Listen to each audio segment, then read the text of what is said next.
Ekziston një gjuhë e fshehtë që burrat e flasin pa e kuptuar vetë një kod i heshtur që ata e tradhtojnë përmes syve kur ndjejnë tërheqje seksuale ndaj një gruaje.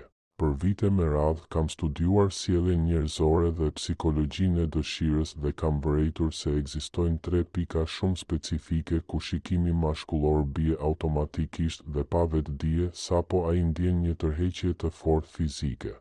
Ajo që është magjepsëse është se shumica e grave nuk arrin t'i deshifrojnë këto sinjale dhe humbin kështu të dhëna të vlefshme mbi ndjenjat e tij të vërteta. Para se të thellohemi më tej, kam një pyetje të drejtë për ty. Sa vjeç je dhe nga po na shikon tani? A e ke vënë re ndonjëherë që partneri yt ose ai personi i veçantë në jetën tënde gjatë bisedës e kthen vazhdimisht shikimin drejt vendeve të caktuara? Abonohu në kanal, jepi videove një pëlqim dhe pastaj na trego në komente për përvojën tënde. Ndaje videon edhe me mikeshat e tua, që edhe ato të mësojnë t'i kuptojnë këto mesazhe të heshtura të dëshirës mashkullore. Më lejo të tregoj historinë e Sofas, një gruaje 34 vjeçare nga qyteti i Meksikos. Prej disa muajsh ajo takohet me Alejandron, një inxhinier 38 vjeçar që e ka njohur në një aktivitet pune. Çdo herë gjatë bisedave ajo ndjen një lidhje të jashtëzakonshme, por sapo vjen puna për intimitet, ai bëhet i ftohtë, pothuajse mekanik. Sofa vazhdon të pyes veten nëse ai me të vërtetë e dëshiron apo thjesht është i sjellshëm. Ajo që ajo nuk di është se sytë e Alejandros gjatë bisedave të tyre dërgojnë sinjale tepër të qarta të tërheqjes seksuale, por ajo nuk i vëren, sepse askush nuk ja ka mësuar këtë kod të vjetër të dëshirës mashkullore. Dhe tani vjen diçka që do ta ndryshojë përgjithmonë mënyrën se si i sheh vështrimet. Pika e parë ku një burr shikon pa vetdije kur të dëshiron seksualisht nuk është ajo që shumica e grave presin. Nuk janë sytë e tu. As buzëqeshja jote e bukur. Pika e parë magnetike janë buzët e tua megjithatë në një mënyrë shumë të veçantë. Kur një burr ndjen tërheqje seksuale, një pjesë shumë e vjetër e sistemit të tij nervor aktivizohet. Amigdala, e cila është përgjegjëse për emocionet tona më themelore, dërgon sinjalet e sistemi i tij vizual. Pa e kuptuar ai vetë, shikimi i tij kërkon automatikisht pjesë të trupit që truri i tij primitiv i lidh me pjellorinë, sensualitetin dhe intimitetin. Për trurin mashkullor, buzët nënkuptojnë shumë më tepër se sa një tipar fytyre. Ato janë porta drejt afërsisë, simbol i puthjeve, pasionit dhe dëshirës. Kur një burr të dëshiron, ai shikon buzët e tua dhe jo shkarazi, por më gjatë, pothuajse sikur t'i studionte ose të imagjinonte se si do të ishte të puthte. Kjo ndodh jo kur ti po flet, por në pauzat e vogla kur goja jote është e relaksuar. Carmen, një mësuese 29 vjeçare nga Guadalajara, më tregoi një shembull perfekt. Ajo ishte në darkë me Miguelin, një mjek. Kimia mes tyre ishte e dukshme, por ajo nuk e dinte nëse ai ndihej njësoj derisa pa që sa herë që bënte një pauzë në bisedë ose pinte një glënjë verë, ai menjëherë shikonte buzët e saj dhe e mbante shikimin për disa sekonda aty. Më vonë atë mbrëmje ai e puthi me pasion kur po ndaheshin. Ajo që është interesante është se shikimi drejt buzëve nuk është vetëm shprehje e dëshirës, por edhe një përgatitje e pavetdijshme. Sistemi i tij nervor në një farë mënyre kalon në modalitetin, kjo grua më tërheq. Duhet të jem gati për afërsi fizike. Por ki kujdes, jo çdo shikim drejt buzëve do të thotë interes seksual. Ka dallime të qarta. Një shikim i shkurtër zgjat më pak se 1 sekondë, ndërsa një shikim plot dëshirë zgjat 2 deri në 4 sekonda. Shpesh buzët e tij hapen pak, sikur të priste një puthje. Gjithashtu i ndryshon zakonisht ritmi i frymëmarrjes, bëhet më i thellë, i parregullt, me pauza të shkurtra. Dhe tani kalojmë te pika e dytë ku shkon shikimi i tij kur të dëshiron dhe kjo është edhe më domethënëse. Është një zonë të cilës shumica e grave nuk i kushtojnë vëmendje, por që për trurin mashkullor është një sinjal i fortë feminiteti dhe sensualiteti, qafa jote, më saktë vendi ku bashkohen qafa dhe supet. Shkenca pas kësaj është magjepsëse, qafa e një gruaje ka patur një rëndësi të thellë në evolucion lidhur me tërheqjen seksuale. Ajo konsiderohet si një zonë e cenueshme, por njëkohësisht shumë joshëse. Kur një grua ekspozon qafën e saj, ajo dërgon pa vetdije sinjale besimi dhe gatishmërie. Për burrin, ky pamje aktivizon si instinktet e tij mbrojtëse, ashtu edhe impulsat e tij seksuale. Një shembull, Isabela, një arkitekte 32 vjeçare nga Monterey, ishte takuar për disa javë me Richardon, një sipërmarrës 35 vjeçar. Takimet ishin të këndshme, por ajo nuk mund të kuptonte nëse tërheqja e tij ishte po aq e fortë sa e saj. Gjithçka ndryshoi gjatë një koncerti jazz, kur Isabela veshi një fustan që ekspozonte në mënyrë të lehtë zonën e qafës dhe supeve. Gjatë gjithë koncertit, Isabela vuri re se Ricardo mezi arrinte ta mbante vëmendjen te skena. Sytë e tij ktheheshin vazhdimisht te linja e qafës së saj, duke ndjekur harkun nga veshi deri te supi. Shikimi i tij ishte intensiv, pothuajse hipnotizues. Atë mbrëmje Ricardo i pranoi për herë të parë se nuk mund ta ndalte së menduari seksualisht për të. Dhe pikërisht këtu qëndron detaji që e bën këtë drejtim shikimi kaq të fuqishëm. Shikimi drejt qafës nuk është vetëm shprehje dëshire, por edhe një ftesë e heshtur. Kur një burr shikon me këmbëngulje qafën tënde, në vetdia e tij e imagjinon duke e puthur atë. Ai vizualizon momentin kur buzët e tij prekin atë pikë të ndjeshme. Qafa është një nga zonat më të forta erogjene të trupit të një gruaje dhe sistemi instinktiv mashkullor e di këtë shumë mirë. Ajo që më ma gjeps veçanërisht si vëzhguese e sjelljes njerëzore është fakti që ky shikim zakonisht shoqërohet me një gjest shumë specifik. Ai pa vetdije prek qafën e vet ose rregullon jakën pikërisht në atë vend. Është sikur trupi i tij të pasqyrojë atë që sheh dhe të tregojë se në të vërtetë do të donte të prekte aty. E rëndësishme është edhe koha. Shikimi drejt qafës nuk ndodh rastësisht, por në momente shumë specifike. Një nga këto momente është kur ti qesh. Kur qesh me të vërtetë, qafa jote shtrihet automatikisht, harku bëhet më i dukshëm dhe nëse ai të dëshiron, shikimi i tij kalon menjëherë aty. Një moment tjetër është kur e kthen kokën në anë për të dëgjuar ose për të parë diçka. Edhe atëherë linja e qafës zbulohet dhe nëse ka tërheqje, ai mezi e shmang shikimin. Një shembull, Mara Jos, një gazetare 28 vjeçare nga Puebla, më tregoi këtë. Ajo ishte në një darkë pune me disa kolegë, mes tyre edhe Danieli, një fotograf me të cilin kishte bërë disa biseda të këndshme, por asgjë më shumë. Kur kamarieri solli ëmbëlsirën, Mara Jos u kthye për një çast që ta falënderonte dhe qafa e saj u bë qartë e dukshme. Kur ajo u kthye përsëri, pa që Danieli po e shikonte me një intensitet krejt të ri. Shikimi i tij ishte pothuajse i ngjitur pas qafës së saj, aq sa asaj ju ngritën të fikët. Më vonë atë mbrëmje ai e ftoi në një takim dhe në puthjen e parë ai e puthi pikërisht në vendin ku kishte ngulur syt gjatë darkës. Por ja diçka që duhet ta kuptosh qartë, ka dallime në këtë shikim. Ekziston shikimi estetik, i shkurtër dhe i butë dhe ekziston shikimi i mbushur me dëshirë seksuale, shumë më intensiv dhe më i gjallë. Ky i fundit shoqërohet zakonisht me frymëmarrje më të thellë, lagje të pavetdijshme të buzëve dhe një qëndrim të trupit që anohet lehtë drejt teje sikur një magnet ta tërhiqte. Dhe tani arrim te pika e tretë dhe e fundit ku shkon shikimi i tij kur ai të dëshiron me të vërtetë shumë. Kjo pikë është më e debatueshmja, më primitive dhe shpesh treguesi më i sinqert i dëshirës mashkullore, ijet e tua dhe kurba e belit tënd. Para se të bëhet e pakëndshme, më lër të shpjegoj pse. Për miliona vjet truri mashkullor është programuar të njohë sinjalet e pjellorisë. Raporti mes belit dhe ijeve është një nga treguesit biologjik më të vjetër dhe më të thellë të shëndetit dhe aftësisë riprodhuese. Këtu nuk bëhet fjalë për ideale moderne bukurie ose presion shoqëror, por për biologji të ngulitur thellë në ADN-n tonë. Kur një burr dëshiron një grua, shikimi i tij kërkon në mënyrë të pavetdijshme atë vijë nga beli tek ijet. Është një shikim që vlerëson, admiron dhe dëshiron. Jo një vështrim objektivues sipërfaqësor, por një instinkt i lashtë që e shënon këtë grua si seksualisht tërheqëse.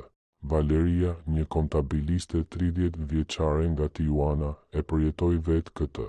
Ajo kishte filluar të takonte Sebastinin, një avokat 33 vjeçar nga Palestra, që në takimet e para, ajo e ndjente shikimin e tij intensiv, pa kuptuar saktësisht se ku po shikonte. Gjithçka u bë e qartë një ditë kur ata po shëtisnin në plazh. Valeria kishte veshur një fustan të lehtë që në erë theksonte belin dhe yjet e saj. Gjatë gjithë shëtitjes, ajo vërente se sytë e tij ktheheshin vazhdimisht aty. Nuk ishte një shikim mos respektues, por një shikim plot admirim dhe dëshirë të vërtetë. Më vonë Sebastin i pranoi se që nga dita e parë në palestër nuk kishte mundur të ndalonte së imagjinuari se si do të ishte ta mbante në krah. Konteksti është i rëndësishëm. Ky shikim drejt belit dhe yjeve nuk ndodh vazhdimisht, por në momente të caktuara. Për shembull, kur ngrihesh ose ecën. Lëvizja natyrale e yjeve gjatë ecjes shkakton automatikisht këtë reagim vizual në trurin mashkullor, ose kur ulesh dhe veshja e thekson më shumë siluetën tënde. Dhe edhe një detaj tjetër, shpesh ky shikim shoqërohet me një reagim fizik tek ai. Qëndrimi i tij ndryshon, ai drejtohet, duket më i gjatë, më i fortë sikur trupi i tij të donte pa vetdije të tregonte se është një partner i përshtatshëm. Shpesh do të vëresh gjithashtu se ai prek pavetdijshëm gjoksin ose rregullon rrobat thuajse sikur në atë moment dëshiron të paraqitet sa më mirë. Kristina, një veterinere 27 vjeçare nga Mrida, më tregoi një shembull që e përshkruan në mënyrë perfekte këtë sjellje. Ajo ishte në një fest me miq, mes tyre edhe Andës, një inxhinier me të cilin kishte pasur disa biseda interesante. Gjatë gjithë mbrëmjes, Kristina çoi disa herë për të marrë pije ose për të përshëndetur miq të tjerë. Çdo herë që kthehej, ajo ndjente shikimin e tij të drejtuar tek lëvizja e yjeve të saj gjatë ecjes dhe tek mënyra si ulej përsëri. Edhe më shprehëse ishte që Andës drejtohej dhe rregullonte këmishën sa herë që ajo kthehej, sikur donte ta impresiononte. Më vonë gjatë mbrëmjes ai e ftoi për të kërcyer, i vuri dorën në bel dhe Kristina menjëherë ndjeu intensitetin e dëshirës së tij. Tani vjen pjesa vendimtare në interpretimin e këtyre 3 sinjaleve, kur nuk bëhet fjalë vetëm për një shikim të vetëm në një prej këtyre pikave. Bëhet fjalë për një model, një rend. Kur një burr të dëshiron me të vërtetë, shikimi i tij lëviz sipas një rendi të caktuar. Së pari tek sytë e tu, për të krijuar lidhje. Pastaj tek buzët e tua, kur ai imagjinon intimitet. Më pas tek qafa jote, kur vizualizon puthje dhe prekje. Dhe në fund tek beli dhe yjet e tua, kur truri i tij i lashtë njeh tërheqjen tënde seksuale.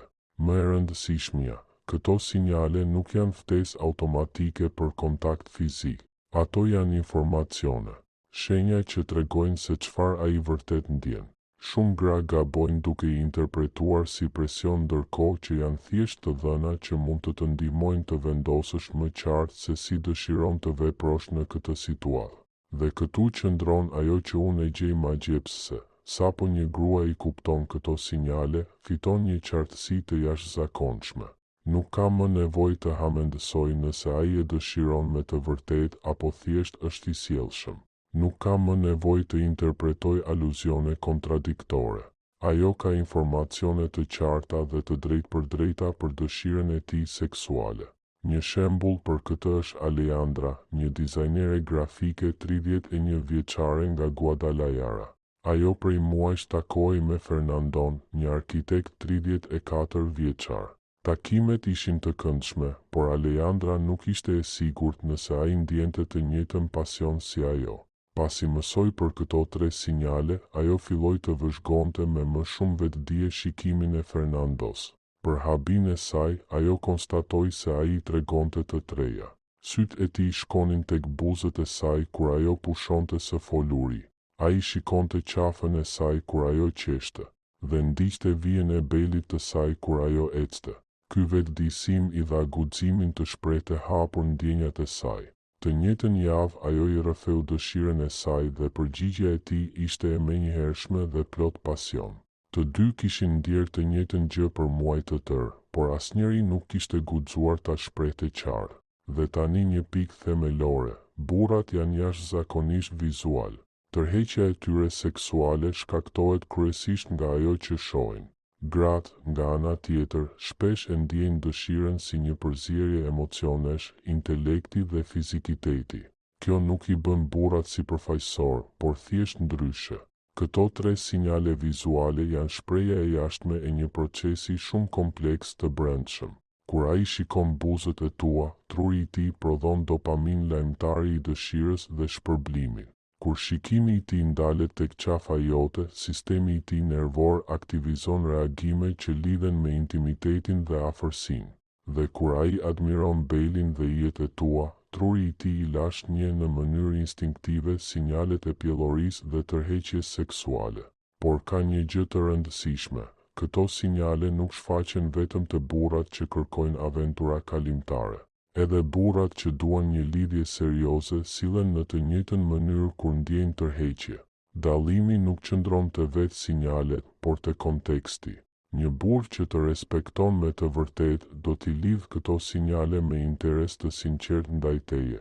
Ai bën pyetje për jetën tënde, mban mend detaje nga bisedat tuaja, të përfshin në planet e tij për të ardhmen. Elena, një doktoresh 35 vjeçare nga Monterey, e përjetoi pikërisht këtë. Ajo po takohej në të njëjtën kohë me dy burra. Roberto tregonte të tre sinjalet, por fliste vetëm për tema sipërfaqësore dhe tregonte pak interes të vërtet për personalitetin e saj. Ndërsa Patricio tregonte të njëjtat sinjale, por përveç kësaj bënte pyetje të thelluara, donte të njihte ëndrat, frikërat dhe synimet e saj. Roberto donte vetëm takime të rastësishme, ndërsa Patricio u bë bashkëshorti I saj 2 vjet më vonë. Dhe këtu është pika vendimtare që duhet të kuptosh. Dëshira seksuale nuk është armike e dashurisë romantike përkundrazi, të dyja plotësojnë njëra tjetrën. Një burr mund të dojë thellë dhe njëkohësisht të dëshirojë fuqishëm. Sinjalet vizuale për të cilat folëm nuk do të thonë se ai të sheh vetëm si objekt. Ato tregojnë se truri I tij I lashtë reagon ndaj pranisë tënde diçka krejtësisht natyrale dhe e shëndetshme kur bëhet fjalë për tërheqje të ndërsjellë. Por duhet të kesh parasysh edhe këtë. Këto sinjale kanë dallime kulturore dhe situative. Në kultura më konservatore ato shpesh janë më të zbutura dhe më të vështira për t'u dalluar. Në mjedise më liberale ato mund të jenë shumë të drejtpërdrejta dhe të dukshme. E rëndësishme është gjithashtu të mos ngatërohen sinjalet e rreme me tërheqjen e vërtetë seksuale. Ekziston shikimi I vlerësimit social I ftohtë, analitik, pa intensitet magnetik, ose shikimi I mirësjelljes, ai të shikon sepse është e përshtatshme shoqërisht, por sytë e tij nuk ndalen të zonat për të cilat kemi folur. Dallimi qëndron te intensiteti dhe kohëzgjatja. Një shikim plot tërheqje seksuale ka diçka të pakontrollueshme, pothuajse magnetike, ndërsa shikimet e mirësjellshme ose shoqërore janë të ndërgjegjshme, të kontrolluara dhe të shkurtra. Dhe tani vjen diçka që mund ta ndryshojë plotësisht kuptimin tënd për tërheqjen. Kur një grua I njeh këto sinjale dhe reagon pozitivisht ndaj tyre, krijohet një cikël që e forcon në masë të madhe tërheqjen reciproke. Nëse ai sheh buzët e tua dhe ti lag paksa, dërgon një sinjal përgjigjeje. Nëse ai sheh qafën tënde dhe ti e heq flokun anash ose prek pa vetdia atë vend, krijohet një dialog I heshtur dhe intensiv mes jush. Por bëhu e vetëdijshme për një gjë, vetëm pse I njeh sinjalet, nuk do të thotë që duhet të veprosh. Dia të jep fuqi, por vendimi është I yti. Mund të reagosh nëse ke vetë interes ose ta lësh nëse nuk dëshiron. Dia ta heq pasigurinë, por nuk të detyron në asgjë. Një shembull është Carmen, një avokate 33 vjeçare nga Mexico City. Ajo punonte ngushtë me Javierin, një konsulent 36 vjeçar, në një projekt të rëndësishëm, që gjatë takimeve ajo vuri re se ai vazhdimisht I hidhte sytë te buzët, qafa dhe silueta e saj. Ajo i njohu shenjat, por vendosi me vetdije të mos reagoj për të mos rrezikuar marrëdhënien profesionale. Disa muaj më vonë, kur projekti përfundoi, Javier e ftoi për darkë dhe i pranoi se kishte qenë i tërhequr prej saj gjatë gjithë kohës, por i kishte respektuar kufijt profesional. Carmen i tregoi se edhe ajo e kishte vënë re tërheqjen e tij, por kishte pritur me qëllim. Kjo sinqeritet u bë baza e një marrëdhënieje të shëndetshme dhe me respekt. Kjo është bukuria e kësaj dije. Gratë që din t'i lexojnë këto sinjale çlirohen nga pasiguria dhe mendimet e pafundme.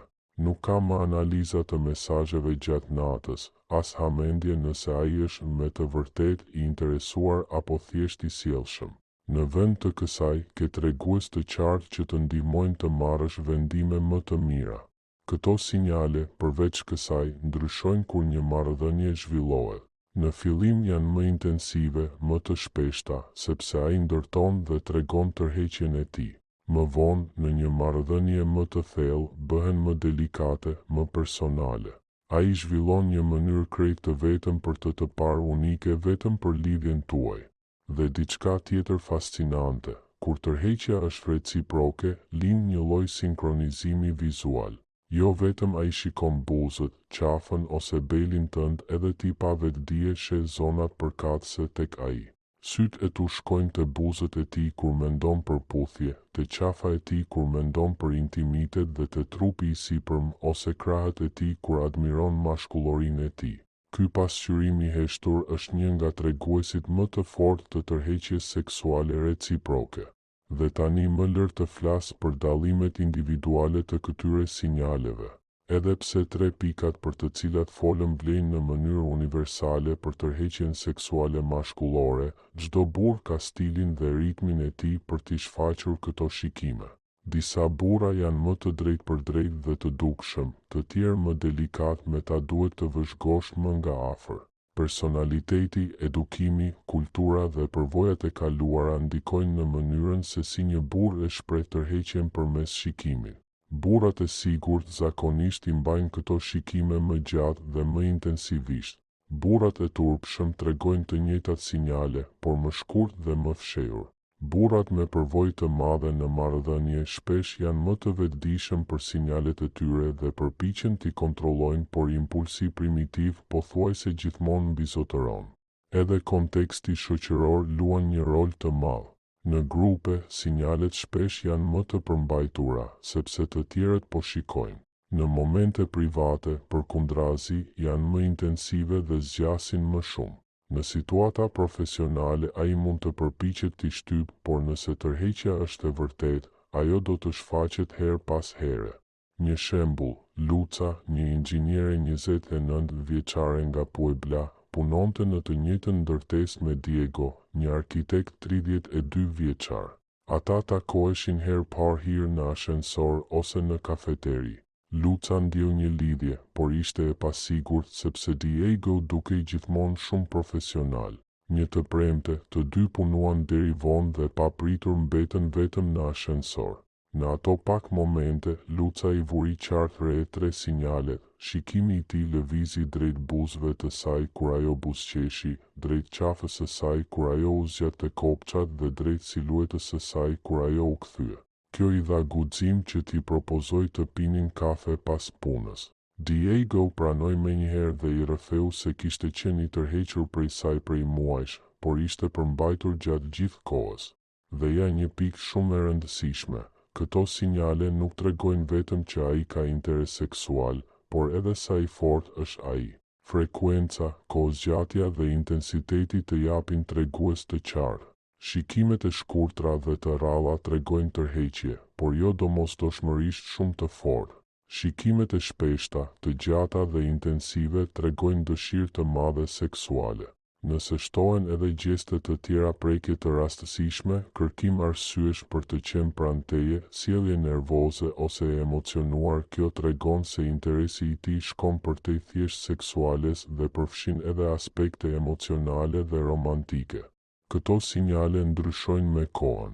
Në fillim të një takimi ato shpesh janë shumë intensive, sepse ai përjeton risinë e tërheqjes. Me kalimin e kohës, kur ai mësohet me praninë tënde, bëhen më delikate jo sepse tërheqja zbehet, por sepse ai ndihet më real. Në marrëdhënie të qëndrueshme, këto shikime mund të rishfaqen me forcë në momente të caktuara, pas një ndarjeje më të gjatë, kur ti zbukurohesh posaçërisht për një rast ose kur një situatë zgjon kujtime të takimeve të para. Dhe tani diçka krejt vendimtare. Këto sinjale nuk janë vetëm tregues të tërheqjes së menjëhershme, por edhe paralajmërues për përputhshmëri seksuale afatgjallë. Burrat që i tregojnë këto shenja në mënyrë të vazhdueshme dhe me respekt zakonisht janë dashnor më të vëmendshëm dhe më pasionant në marrëdhënie të qëndrueshme, sepse shikimet e tyre tregojnë, ai të sheh vërtet, të vlerëson, të dëshiron jo në përgjithësi, jo sipërfaqësisht, por pikërisht ty si grua. Dhe për ta përmbyllur, këto sinjale janë një dhuratë informacioni. Ato të japin qartësi dhe siguri në menaxhimin e marrëdhënieve. Por mos harro kurrë, tërheqja seksuale është e rëndësishme, por është vetëm një pjesë e një marrëdhënieje të shëndetshme dhe të plotësuar. Një burr mund të dëshirojë fuqishëm dhe në të njëjtën kohë të respektojë, të vlerësojë, të mbështesë dhe të dojë thellë. Dëshira seksuale nuk i zvogëlon aspektet e tjera të dashurisë, ajo i plotëson ato. Dhe nëse gjen dikë që të sheh me këto sinjale të vërteta dëshire dhe njëkohësisht të trajton me respekt, admirim dhe afeksion, atëherë vërtet ke gjetur diçka të veçantë. Prandaj herën tjetër që je me dikë që të intereson, bëre me vetdije këto 3 pika: shikimin e tij drejt buzëve të tua në pushimet e bisedës, vëmendjen e tij te qafa jote kur qesh ose lëviz, dhe vlerësimin e tij për siluetën tënde kur ecën ose ulesh. Këto sinjale të japin tregues të çmuar për ndjenjat e tij të vërteta dhe të lejojnë të marrësh vendime më të qarta për mënyrën se si dëshiron të sillesh me këtë marrëdhënie.